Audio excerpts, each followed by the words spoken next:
அரிது அரிது மானிடராய் பிறப்பது அரிது. இது அவ்வை வாக்கு. இவ்வாறு மானிட பிறப்பு நமக்கு இறைவன் அளித்த ஒரு அரிய சந்தர்ப்பம். இந்த சந்தர்ப்பத்தை வாழ்வாங்கு வாழ்ந்து காட்டுவதே நாம் இறைவனுக்கு அளிக்கும் நன்றி கடனாகும். ஆனால் இவ்வாறு எவ்வாறு வாழ்வது என்பதற்கு நம்முடைய திருமூல நாயனார் நமக்கு வழிவகுத்து தந்திருக்கிறார்.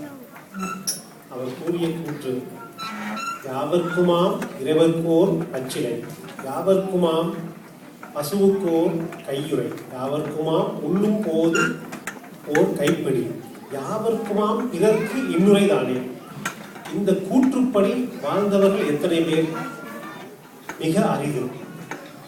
அவ்வாறு வாழ்ந்தவர்கள் ஒருவரே நம்முடைய சிவசிதம்பரம் ஐயா. அவரை எனக்கு 10 வருடங்களாக தெரியும். சைவ பள்ளியிலும் கோயிலும் அறிவேன். அவர் செய்த சைவ தொண்டுகள், சமுதாய தொண்டுகள் பற்றி பல பெரியோர்கள் கூறியுள்ளார்கள். நீங்கள் அனைவரும் அறிவீர்கள். அவற்றிற்கும் மேலாக அவர் நம் நெஞ்சில் என்றும் உயர்ந்து நிற்கச் செய்வது அவருடைய மனித நேயம்.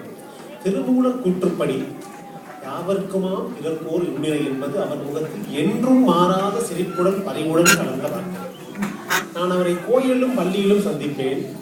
அதைவிட அவருடைய இல்லத்திற்கு அருகிலேயே எனக்கும் வசிக்கும் வாய்ப்பு கிடைப்பதால் அவரை சந்தையிலும் சந்திப்பேன், அடிக்கடி சந்திப்பேன். காணும் போதெல்லாம் நான் காணாவிட்டாலும் அருகில் வந்து தட்டி கூப்பிட்டு சிரித்த முகத்துடன் அவர் கூறும் பரிவு வார்த்தைகள், விசாரணைகள் நம்முடைய நெஞ்சை விட்டு என்றும் அகலாதவை. இதைவிட கோயிலில் அவர் ஆற்றிய பெரிய தொண்டுகள் எல்லாம் விட மனிதர்களுக்கு, தொண்டர்களுக்கு செய்த சேவைகள். எப்பொழுதும் கோயிலில் விட்டு வீட்டுக்கு போகும் பொழுது தேடி பிடித்து தேவையானவர்களை அவர்களுடைய வீட்டிற்கு கொண்டு சென்று தன்னுடைய வண்டியில் கொண்டு சென்று விடுவார், சிரமம் பாராது. இவ்வாறு மனிதநேயம் வளர்த்தவர். யாவர்க்குமாம் ஒரு இன்னுரை என்று திருமூலர் கூற்றுப்படி வாழ்ந்த ஐயா. நம்முடைய பரிவாரும் மாணவர்கள் கூறியபடி எப்பொழுதும் அனைவரின் பேச்சுக்களில் நிலையூடி இருந்த ஒரே ஒரு அவருடைய இன்னுரை அன்பு. இந்த அன்பால் நமது மனதை கவர்ந்தவர். நம்முடைய நெஞ்சில் என்றும் நீங்காது நிற்பவர் ஐயா. உத்தமர்தம் அன்பு வேண்டும் என்று நாம் இறைவனிடம் வேண்டிக் கொள்வது. இவ்வகையான ஒரு உத்தமரின் அன்பு நமக்கு கிடைக்க செய்த செண்பக விநாயகருக்கு நன்றி.